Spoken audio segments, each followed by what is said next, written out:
வணக்கம். எப்பவும் போல இந்த இறை வணக்கத்தை கூறி நம்ம இந்த வீடியோவை தொடங்குவோம். வக்கரதுண்ட மகாகாய சூரிய கோடி சமப்பிரபக அவிக்னம் குருமே தேவ சர்வகாரியேஷு சர்வதா. தென்னாட்டுடைய சிவனே போற்றி, என் நாட்டவர்க்கும் இறைவா போற்றி. அன்பர்களே, நண்பர்களே, இன்று ஒரு புதிய தலைப்பில் சிம்ம ராசியை பற்றி பேசுவதில் மிக்க மகிழ்ச்சி கொள்கிறேன். உங்களை எல்லாரையும் மறுபடி இந்த வீடியோ மூலியமாக சந்திப்பதில் பெருமகிழ்ச்சி கொள்கிறேன். சமீப காலத்துல ஜி தமிழ் தொலைக்காட்சியில தமிழா தமிழா என்கின்ற நிகழ்ச்சியில நான் பேசிய வீடியோ ரொம்ப வைரலாகி 1.6 மில்லியன் வியூஸ், அதாவது கிட்டத்தட்ட ஒரு வாரத்துக்குள்ள 16 லட்சத்துக்கும் மேற்பட்ட வியூ. ஒரு வீடியோ, இன்னொரு வீடியோ, இரண்டாவது வீடியோ 13 லட்சத்துக்கும் மேற்பட்ட வியூஸை பெற்று தந்தது. இது உங்கள் அத்துணை பேருடைய ஆதரவும் இல்லாமல், அந்த இறைவனுடைய ஆசி இல்லாமல் நடந்திருக்க வாய்ப்பே இல்லை. இதற்காக மறுபடி ஒரு முறை அத்துணை அன்பு நெஞ்சங்களுக்கும் தமிழ் உள்ளங்களுக்கும் என்னுடைய சிரம்தாழ்ந்த வணக்கங்கள். இன்றைக்கு நம்ம பேச போறது சிலிர்த்து கொண்டு எழும் சிம்மம். சிம்ம ராசி சிங்கம். ஒரு சிங்கம் கர்ஜிக்கிறதுக்கு முன்னாடி பிடரி அப்படியே ஆட்டிக்கிட்டு சிலிர்த்துக்கிட்டு எழுந்து நடக்கும். சிங்க நடை, ராஜ நடை அப்படின்னு சொல்லுவாங்க. காட்டுல ஆயிரக்கணக்கான லட்சக்கணக்கான மிருகங்கள் இருந்தாலும், உயிரினங்கள் இருந்தாலும், சிங்கம் தான் ராஜா. அதை ஆளுகின்ற அத்துணை மிருகங்களையும், சிங்கம் சின்னதா தான் இருக்கும், யானை பெருசா இருந்தாலும் கூட அந்த யானைக்கும் சேர்த்து சிங்கம் தான் ராஜா. ஆளுகின்ற தன்மை, ஆளுகின்ற திறமை, அதற்கு தகுதி படைத்த ஒரே மிருகம். அதே மாதிரிதான் சிம்ம ராசி என்பர்களாகிய நீங்கள் இந்த பூமியில எத்தனை பேர் அவதாரம் செய்தாலும் கூட சிம்ம ராசிக்கென்று தனியாக ஒரு ஸ்பெஷாலிட்டி உண்டு. அவதார புருஷர்கள் என்றால் அது சிம்ம ராசி. எத்தனை பேர் வந்தாலும் சரி, எத்தனை திறமை இருந்தாலும் சரி, அந்த ஹாட் ஷேர் ராஜாவுடைய நாற்காலியில உட்கார்ற ஒரே தகுதி படைத்தவர்கள் நீங்கள் தான், சிம்ம ராசி அன்பர்கள். இன்னைக்கு நம்ம பேசும்போது சிம்மராசி சிலிர்த்து கொண்டு எழப்போகிறது என்று சொல்றோம். எதனால் அப்படி சொல்றோம்? அதாவது நம்மளுடைய நேரம் சரியில்லைன்னு சொன்னா மனசுல வர எண்ணங்கள் தப்பா வரும். மனசுல எண்ணங்கள் தப்பா இருக்குன்னு சொன்னா நம்ம வாயிலிருந்து வர வார்த்தைகள் தப்பா இருக்கும். இந்த வாயிலிருந்து வர வார்த்தைகள் தப்பா இருந்ததுன்னு சொன்னா நமக்கு ஆப்போசிட்ல இருக்கவங்க நமக்கு வேண்டாததெல்லாம் செய்வோம். அப்ப வாழ்க்கையிலையும் தப்பாகும். அப்போ எண்ணங்கள், நம்ம வாயிலிருந்து வர சொற்கள், நம்ம வாழ்க்கையில நடக்கக்கூடிய சம்பவங்கள் அத்துணைக்கும் டைரக்டா ஒரு தொடர்பு இருக்கு. சிம்மராசியை பொறுத்த வரைக்கும் இந்த வீடியோ, இந்த பர்டிகுலர் வீடியோ மிக மிக ஒரு முக்கியமான ஒரு பதிவு. இந்த வீடியோவை கடைசி வரைக்கும் நிறுத்தாம முழுசா பார்க்கணும். அப்படி பார்க்கும் பொழுது உங்கள் வாழ்க்கையில் இந்த வீடியோவுடைய முடிவில் ஒரு நல்ல மாற்றங்கள், நல்ல சிந்தனைகள் பிறக்கும். அந்த சிந்தனையை விதைக்கிறது தான் இந்த வீடியோவுடைய நோக்கம். தன்னம்பிக்கை இதெல்லாம் நான் சொல்லி உங்களுக்கு தெரிய வேண்டிய அவசியம் இல்லை. சிம்மராசிக்காரங்களை பொறுத்த வரைக்கும் எத்தனை 1000 அடி தோண்டி புதைச்சு கூட மேல வர திறமையும் அந்த சாதுரியமும் உள்ள ராசி. ராஜாவாச்சே, பாலிடிக்ஸ் ரத்தத்திலே இருக்கு. ஒருத்தரை எப்படி ஹேண்டில் பண்ணணும் பிறவியிலேயே தெரியும். அன்பு, ஆதரவு, அடுத்தவங்களுக்கு இறக்கப்பட்டு செய்யறது சொல்லவே தேவையில்ல. நீங்க பட்ட அடி வாழ்க்கையில அதை உங்களுக்கு சொல்லி கொடுத்துருக்கோம். இப்ப சிம்ம ராசியை பார்த்தீங்கன்னா, ராசிக்கு 2ஆம் இடத்தில் கேது, 7ஆம் இடத்தில் சனி. ராசிக்கு 2ஆம் இடத்தில் இருக்கக்கூடிய கேது. முதல் பாயிண்ட், சிம்ம ராசி அன்பர்கள் இந்த வீடியோவை எத்தனை லட்சம் பேர் பார்க்குறீங்க? முதல்ல நீங்க சப்ஸ்கிரைப் பண்ணணும், லைக் பண்ணி கமெண்ட் பண்ணணும். நீங்க கொடுக்கக்கூடிய ஆதரவு என்பதுதான் எங்களுடைய உற்சாகத்தை கொடுக்கும். நோட்டிபிகேஷன் பட்டன், பெல் பட்டனை பிரஸ் பண்ணணும். அப்பதான் அடுத்தது நாங்க போடக்கூடிய வீடியோஸ் தன்னிச்சையாக உங்களை சேரும். சிம்ம ராசி அன்பர்கள், உங்களை பொறுத்த மட்டில் கடவுளின் மீது ஆணையாக இந்த வீடியோ காணொலி உங்களுடைய வாழ்க்கையை மாற்றும். நீங்க முதல்ல என்ன செய்யணும் அப்படின்னா, இது நாள் வரைக்கும் நீங்க பார்த்து பார்த்து தான் பேசுறீங்க. ஆனா உங்களுக்கு யார்கிட்ட பேசுறோம், எப்ப பேசுறோம், என்ன பேசுறோம்னு கண்டிப்பா தெரியல. எவ்வளவு ஜாக்கிரதையா நீங்க பேசினா கூட நீங்க பேசுற வார்த்தைகள் எதிர்க்கிறவங்களுக்கு தப்பா போகுது.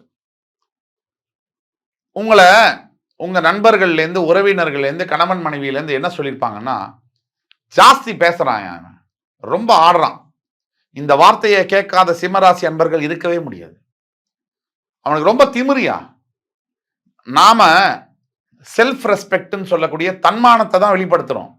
ஆனா வெளியில இருக்கவங்க அதை எப்படி புரிஞ்சுப்பாங்க தெரியுமா? அவங்கள திமிரு பிடிச்சவன் அவன், ரொம்ப கர்வம். இவ்வளோ நொந்து போயும் கூட எப்படி பேசுறான் பாத்தியா? சிங்கம் அப்படிதாங்க. கீழே விழுந்தாலும் சிங்கம் சிங்கம் தான். அதுக்காக சிங்கம் வந்து ஆடாக முடியாது. சிங்கம் எப்பவுமே அப்படிதான் நிற்கும். எவ்வளவு கீழே நீங்க விழுந்தாலும் உங்களுடைய பிறவி குணத்தை மாற்ற முடியாது. அதனால உங்களை என்ன ஏடனம், யாரு என்ன தப்பா பேசினாலும் அதையெல்லாம் பொருட்படுத்தாதீங்க. அதையெல்லாம் மீறி நான் சொல்றேன் பாருங்க. ஆனா ஒரு தடவைக்கு முக்கியமான விஷயம் என்னன்னா, நீங்க ஒருத்தர்கிட்ட பேசும்போது லொடன்னு உங்களுடைய எல்லா ரகசியம், நல்லது கெட்டது, உங்களோட ஃபியூச்சர் பிளான் என்ன, நீங்க வாழ்க்கையில என்ன பண்ண போறீங்க, எல்லாத்தையும் உளறி கொட்டிடுறீங்க. நீங்க நினைக்கிறீங்க வெளுத்ததெல்லாம் பாலுன்னு. அது இல்லைங்க. நீங்க எல்லார்கிட்டையும் ஒளிவு மறைவு இல்லாம பேசுறது நல்ல விஷயமா இருந்தா கூட அது எல்லா சமயத்திலையும் நல்லதா இருக்க முடியாது. அது என்ன ஆகுதுன்னா, நீங்க நினைக்கிறீங்க அவங்க சந்தோஷப்படுவாங்க, நான் இந்த மாதிரிலாம் திறமையா இருக்கேன், இவ்வளோ அச்சீவ் பண்ண போறேன், இதெல்லாம் லைஃப்ல செய்ய போறேன், அவங்க சந்தோஷப்படுவாங்கன்னு நினைச்சு எல்லாத்தையும் உளறீங்க. உளறி கொட்டின உடனே அவங்க என்ன நினைக்கிறாங்கன்னா, நீங்க அந்த இடத்த விட்டு போனதுக்கு அப்புறமா, ஓ இவன் நம்மளோட மேல வந்துருவானா, இவன் நம்மளையவே போட்டு தள்ள போறானா, இவன் நம்மளோட திறமை இருக்கா இவனுக்குன்னு உங்களை நினைச்சு பொறாமப்படுறாங்க, உங்களை நினைச்சு வயிறு எறிகிறாங்க. அதை நீங்க என்னைக்கு உங்க மைண்டில் ஏத்துறீங்களோ, உங்க வாயிலிருந்து வர வார்த்தைய அடக்கணும். 10 வார்த்தைக்கு 2 வார்த்தை தான் பேசணும். நல்ல சூழ்நிலையா இருந்தாலும் சரி, கெட்ட சூழ்நிலையா இருந்தா பேசவே கூடாது. இதுதான் நீங்க முதல்ல நீங்க மனசுல ஏத்துக்க வேண்டிய விஷயம். நல்ல கூர்மையா கவனிங்க. நீங்க உங்க மனசுல எல்லாம் நல்லது நினைச்சு சொல்ல, எல்லாரும் நல்லதா நினைப்பாங்க. நீங்க நல்லா இருக்கணும், ஆஹா திறமையா பேசுறான், முன்னுக்கு வந்துருவான், இவன் நல்ல திறமைசாலி, இவன் நல்ல கேப்பபிலிட்டி உள்ளவன், நீங்க நல்லா மேல வரணும்னு நினைக்க போறாங்க. இல்ல, இவன் எப்ப கவுருவான், இவனுக்கு எப்ப கெடுதல் பண்ணலாம், இவனை எப்போ முதுகுல குத்தலாம். சிங்கத்தை நேர்ல சந்திக்க முடியாது, சந்திச்சாதான் ஆபத்தாச்சே. அப்ப என்ன பண்ணுவாங்க, உங்க எதிரிகள் உங்களை கூடவே இருந்து உங்களை பாராட்டி, ரொம்ப உங்களை எவன் பாராட்டுறானோ அவன் தான் உங்களுக்கு கண்ணி வெடி வைக்க போறான். பின்னாடி இருந்து குத்துவான், நீங்க கொஞ்சம் கூட எதிர்பார்க்காத நேரத்தில். அதுதான் நடக்குது, அதுதான் நடந்திருக்கு, அதுதான் நடக்குது, அதுதான் நடக்க போகுது. அது எப்படி கவனமா இருக்கணுங்கிறத பத்தி தான் சொல்றேன். வார்த்தையை பேசும்போது 10 முறை யோசிச்சு பேசுங்க. அவசரப்பட்டு, ரொம்ப க்ளோஸ் ஃப்ரெண்டு, ரொம்ப க்ளோஸ், என் பிரதர் தானே, என் சிஸ்டர் தானே, என் பொண்டாட்டி கிட்ட கூட சொல்றேன், கவனமா பேசுங்க. மாமனார் மாமியார், சொந்தக்காரங்க, ஒய்ஃப் சைடு ரிலேஷன், நம்ம சைடு ஆபீஸ்ல மேனேஜர், சொந்த கொலீகு, ரொம்ப க்ளோஸா இருப்பான். நீங்க நினைச்சு நம்பி இவன் தான் இருக்கான் நம்ம நண்பன் சொல்லி பேசிடுவீங்க தண்ணியை போட்டு. பின்னாடி யார் அவஸ்தப்படுறது, நீங்க தான். உங்கள்கிட்ட எல்லாத்தையும் மேட்டர்லாம் கறந்துட்டு உங்களை போட்டு தள்ளிடுவோம். அதனால உங்களுக்கு வீக்னஸ் ஆயிடும். அது ஃபர்ஸ்ட் வாக்கு ஸ்தானம். வாக்குஸ்தானத்தில் கேது இருப்பதினால் ரொம்ப ஜாக்கிரதையா பேசணும். ஒரு தடவைக்கு 10 தடவை யோசிச்சு பேசணும். அடுத்தபடியாக உங்களுடைய 4ஆம் இடத்துல சுக்கிரன் இருப்பதினால் இந்த வாரம் நீங்க என்ன பண்ணணும்னா, செலவு செய்யும் போது ஒரு தடவைக்கு 15 தடவை யோசிக்கணும். சிம்ம ராசிக்காரங்களுக்கு செலவா, அதாவது சிம்ம ராசிக்காரங்களை பொறுத்த வரைக்கும் செலவு செய்யறதுல ஒலிம்பிக் கோல்டு மெடல். அதாவது வயத்துக்கு சாப்பிட காசு இருக்கோ இல்லையோ, டீ சாப்பிட்றதுக்கு, ஆனா சிம்மராசிக்காரங்க 5000 ரூபாய் சட்டை தான் போடுவாங்க. சரி, ஒரு சாப்பாடு சாப்பிட ஒரு சோறு இருக்கோ இல்லையோ, சிம்மராசிக்காரங்க பென்ஸ் காரில் தான் போவாங்க. ஃப்ளைட்டு தான் வேணும், நோ ட்ரெயின் நோ பஸ். இதை முதல்ல நீங்க கைவிடணும். சிம்ம ராசியில பல அன்பர்கள் எளிமையாகவும் வாழ்ந்துகிட்டு இருக்கிறவங்க இருக்காங்க.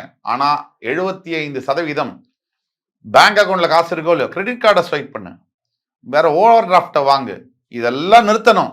உங்க நல்லதுக்காக தான் சொல்றேன். ஜாகிரதையா செலவு பண்ணுங்க.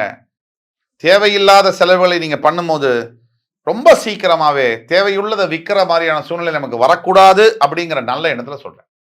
அடுத்தது 5ஆம் இடத்துல சூரியனும் புதனும் செவ்வாயோட சேர்ந்து இருக்கிறதுனால உங்களை தேடி பதவிகள் வந்து குவிய போகிற நேரம், உங்களை தேடி அப்பாயின்மெண்ட் ஆர்டர் வரக்கூடிய நேரம், உங்களை தேடி வெளிநாடு வாய்ப்புகள் வரக்கூடிய நேரம், உங்களுக்கு அருமையான ஆண் குழந்தை, அழகான பெண் குழந்தை பிறக்கக்கூடிய அருமையான காலகட்டங்கள், அரசாங்க பதவியில் ட்ரை பண்ணிட்டு இருக்கிறவங்களுக்கு, கவர்மெண்ட் வேலைக்காக கிடைக்காம ட்ரை பண்ணிட்டு இருக்கிற சிம்மராசி என்பவர்களுக்கு இது இந்த 2 மாசம் பொற்கால மாசம். முயற்சி ஆரம்பிக்கலாம், ஜாப் கிடைக்கும், கண்டிப்பாக நீங்க அரசாங்க பதவியில உட்கார முடியும். பதவி உயர்வு, அரசாங்கத்தில் வேலை செய்யக்கூடியவர்களுக்கு, பிரைவேட் கம்பெனிஸ்ல ஒர்க் பண்றவங்களுக்கு இன்கிரிமெண்ட் ப்ரமோஷன் நிறைய கிடைக்கக்கூடிய வாய்ப்புகள், வாகனங்கள் வாங்கக்கூடிய அற்புதமான காலகட்டங்கள் சிம்மராசி அன்பர்களுக்கு. சரி, இதுக்கப்புறமா பாத்தீங்கன்னா 7ஆம் பாவத்தில் இருக்கக்கூடிய சனி பகவான் குடும்பத்தில கணவன் மனைவி இடையே இப்ப கொஞ்சம் கொஞ்சமா ஏற்படுத்திக்கிட்டு வராரு. கண்ணுக்கு தெரியாத பிரச்சனை அப்படியே மெதுவா பெருசாயிட்டு வருது. ஒரு காலகட்டத்துல இதுக்கு முன்னாடி என்ன நடந்ததுன்னு தெரியும். போடாத சண்டையெல்லாம் போட்டு, பேசாத வார்த்தையெல்லாம் பேசி, கேட்கக்கூடாத வார்த்தையெல்லாம் கேட்டு ஒரு வழியா நீங்க இப்பதான் சால்வ் ஆயிருக்கீங்க. இந்த நேரத்துல திருப்பியும் முதலேந்தா யாருக்கும் தெம்பில்ல, மனசுலயும் தெம்பில்ல, உடம்புலயும் தெம்பில்ல. உங்களை விட முக்கியமா உங்க குழந்தைங்க மனசுல தெம்பில்ல. நீங்க போடுற சண்டைனால அவங்க படுற பாடு இருக்குதே, சொல்லி மாளாது.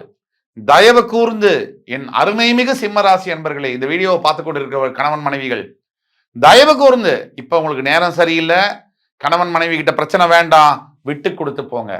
சண்டை போட்டு பிரிஞ்சிருக்கீங்கன்னா உடனே சேர்ந்துருங்க. ஏன்னா அந்த சண்டை பெருசாக போறது, விவாகரத்து வரைக்கும் இழுத்துன்னு போய் கேஸ் கோர்ட்டுக்கு போய் விவாகரத்து கூட ஆகக்கூடிய வாய்ப்புகள் இருக்கிறதுனால, விவாகரத்து பண்றதுங்கிறது வந்து பாரத ரத்னா விருது வாங்குற மாதிரி நினைச்சுக்காதீங்க. அது பெருமை இல்லை. உங்க குழந்தைங்க அப்பா யாருன்னு தெரியாம, அம்மா யாருன்னு தெரியாம அனாதையா நடுவில் நிக்க போகுது. இது தேவையில்லாத வேலை. இருக்கக்கூடியது 500 வருஷம் வாழ போறது இல்ல. அட்ஜஸ்ட் பண்ணிக்கிட்டு, ஒருத்தருக்கு ஒருத்தர் புரிஞ்சுக்கிட்டு, எந்த ஒரு ஆணுகிட்டையும் ஏதாவது ஒரு பிரச்சனை இருக்கும், எந்த ஒரு பெண்ணுகிட்டையும் ஏதாவது ஒரு பிரச்சனை இருக்கும். ஒரு பெர்ஃபெக்ட் ஹஸ்பண்ட், பெர்ஃபெக்ட் ஒய்ஃப் அப்படிங்கிறவங்க இந்த பூலோகத்தில் இன்னும் பிறக்கல, இனிமேலும் பிறக்க முடியாது. ஆக இருக்கிற புருஷன்கிட்ட, இருக்கிற பொண்டாட்டி கிட்ட அனுசரிச்சு வாழ பழகலைன்னா நீங்க என்ன திருப்பி பெண் வந்து பெண்ணையே திருமணம் பண்ண முடியும்? இல்ல ஒரு ஆண் வந்து ஒரு ஆம்பளையை கல்யாணம் பண்ண முடியுமா? திருப்பி இன்னொரு பெண்ணை தான் பண்ணி ஆகணும். அந்த பொண்ணு என்ன பெரிய தேவதையா இருப்பாளா? இல்ல அவள்கிட்ட எந்த பிரச்சனையும் இருக்காதா? எல்லார்கிட்டையும் பிரச்சனை இருக்கும். ஆக தயவு கூர்ந்து ஆண்டவன் கொடுத்த தீர்ப்பு உங்களுக்கு, இந்த கணவன் இந்த மனைவி அவர்களோட அட்ஜஸ்ட் பண்ணி வாழ பழகுங்க. நீங்க பெத்த குழந்தைகளுக்காவது அந்த அவங்கள மனசுல கொஞ்சம் நினைச்சு பார்த்து விட்டு கொடுத்து வாழ பழகுங்க. நேரம் சரியில்லை, கண்டக சனி டைம். அதனால தயவு செய்து ஒரு கணவன் மனைவிக்குள்ள பிரச்சனை இருக்குன்னு சொன்னா தயவு கூர்ந்து அன்பர்களே, நீங்க வந்து தர்பாரண்யேஸ்வரர் திருநள்ளாறுல வீட்டு இருக்கக்கூடிய சனி பகவான ஒரு தடவை தரிசனம் பண்ணுங்க, அவர்கிட்ட பிரார்த்தனை பண்ணுங்க, சிவ ஆலயங்களுக்கு சென்று வாருங்கள் அன்பர்களே, உங்களுக்கு நல்ல காலம் பிறக்கும். அடுத்தபடியாக 8ஆம் பாவத்தில் இருக்கக்கூடிய ராகு, சிம்மராசி அன்பர்களே மிக மிக கவனமாக இருக்க வேண்டும். வண்டி வாகனங்களில் லாங் டிஸ்டன்ஸ்ல காரு 2 வீலர்ல போகக்கூடாது. ரொம்ப கவனமா இருக்கணும். இப்போ சிலிர்த்து கொண்டு எழும் சிம்மம்னா எவ்வளவு துன்பங்கள் வந்தாலும், எவ்வளவு பிரச்சனைகள் வந்தாலும் அதையெல்லாம் தாண்டி ஜெயிக்கக்கூடியது யாரு? 12 ராசியில சிம்ம ராசி. அப்ப சிம்ம ராசிக்கு நம்ம சொல்ல வேண்டிய கடமை இது என்னன்னா, 8ஆம் பாவத்தில் இருக்கக்கூடிய ராகு, பம்பு வழக்கு சண்டை ரோட்ல போவீங்க, சின்ன உங்களோட டெம்பரமெண்ட்டை பத்தி உங்களுக்கே தெரியும். எவனாவது நோண்டி விட்டானா போற வழியில அவ்வளவுதான், துர்கா உள்ள வந்துருவா. தேவையில்லாத பிரச்சனையை வளைச்சிட்டு வருவீங்க. அனாவசியமா ரோட்ல யாருக்கிட்ட வெளியில தெரிஞ்சவங்க தெரியாதவங்க சண்டை வரும்னு தெரிஞ்சாலே அந்த இடத்துல இருக்காதீங்க. நீங்க எஸ்கேப் ஆயிடுங்க. இது வந்து கோழத்தனமோ நீங்க பயந்து ஓடுறது இல்லை. ஆனா வம்பு பிரச்சனையை நாளைக்கு அது கூட அந்த வம்புலேருந்து வரக்கூடிய கான்சிக்வன்சஸ், விளைவுகளை நீங்க மட்டும் இல்லை சார், உங்க குடும்பம், ஒரு பாவம் அறியாத உங்க குழந்தைங்களும் தாங்கணும். அதெல்லாம் நான் சொல்றதை கொஞ்சம் தயவு செய்து காது கொடுத்து கேளுங்க. எந்த ஒரு பிரச்சனையிலையும் ஈடுபடாதீங்க. வண்டியே எவனாவது தப்பா வந்து உங்க வண்டியில் இடிச்சு பிரச்சனையான வண்டி செலவு பண்ணிட்டு போயிடுங்க. ஆனா அவங்ககிட்ட சண்டைக்கு போகாதீங்க. சண்டைக்கு மட்டும் போகாதீங்க, பிரச்சனை பெருசாயிடும். ஏன்னா ஜெயிலுக்குள்ள நீங்க போகிற மாதிரியான அமைப்புகளை 8ஆம் பாவத்து ராகு கொடுப்பாரு. கடன்னால வரக்கூடிய கேவலமான வார்த்தைகள், அவமானம், இதை வந்து ராகு பகவான் கொடுக்கலாம். நான் நெகட்டிவா பேசுறேன்னு கமெண்ட்ஸ்ல போடுறாங்க. இப்படி பண்ணுவோமா? எல்லாம் சூப்பரா இருக்கு, ஃபர்ஸ்ட் கிளாஸா இருக்கு, போயிட்டு வாங்க சிம்மராசி அமர்களே அப்படின்னு சொன்னா ஓகேவா? இது வந்து ஒரு பைத்தியகார்த்தனமான ஒரு அப்ரோச். எது உண்மையோ நல்லதையும் சொல்லணும், கெட்டதையும் சொல்லணும். நீங்க நல்லா இருக்கணும்னு நினைக்கிறவங்க, ஒரு தகப்பனார் வந்து உங்களை கண்டிப்பாரு. வேண்டான்னு நினைக்கிறவங்க தான் எல்லாம் வெறுமனே உங்கள்கிட்ட மூஞ்சிக்கிட்ட சிரிச்சுட்டு பிளாஸ்டிக் ஸ்மைல்ஸ்ன்னு சொல்ற மாதிரி போவாங்க. எனக்கு அதுல கொஞ்சம் கூட இல்லை. நெகட்டிவ் நினைக்கிறவங்க தயவுசெய்து என் வீடியோவை பார்க்காதீங்க, வேண்டி கேட்டுக்கிறேன். பாசிட்டிவ்னு எடுத்துக்கிறவங்க மட்டும் என்னோட வீடியோவை பார்த்து என்னை ஃபாலோ பண்ணாவே போறோம். எனக்கு நான் வந்து இங்க பணம் சம்பாதிக்கிறதுக்காக வரல, நல்லதும் செய்யணும், அதே சமயத்துல மக்களுக்கு ஏதாவது நல்ல கருத்தை சொல்லணுங்கிறதுக்காக தான் நான் வந்திருக்கேன். அதனால நீங்க வந்து 8ஆம் பாவத்து ராகு சில பிரச்சனைகளை ஏற்படுத்தும், உடல் ரீதியான பிரச்சனைகளை, ஆரோக்கியம் சம்பந்தப்பட்ட பிரச்சனைகள், விபத்துகளை ஏற்படுத்த கொடுக்குறதுனால ரொம்ப ஜாகிரதையா இருக்கணும் சிம்மராசினியர்கள். முன்னாடியே சொல்றேன். இதை தவிர்ப்பது எப்படி? தியானம். இதை தவிர்ப்பது எப்படி? நீங்க வந்து சிவ ஆலயங்களுக்கு தொண்டு செய்வது. நீங்க சிவன் கோவில்ல உங்களால முடிஞ்ச வாலண்டரி சர்வீசஸ் எல்லாம் நீங்க செய்யணும். போய் வந்து சுவாமிக்கு அபிஷேகத்துக்கு தண்ணி கொடுக்கறது, பால் வாங்கி கொடுக்கறது, துளசி மாலையை கொடுக்கறது, இது மாதிரி ஏதாவது நல்லதை செய்யணும். ஒண்ணு. அடுத்தபடியாக 9ஆம் பாவத்தில் மேஷராசியில் இருக்கக்கூடிய குரு பகவான் உங்களுக்கு இதுதான் பாயிண்ட்.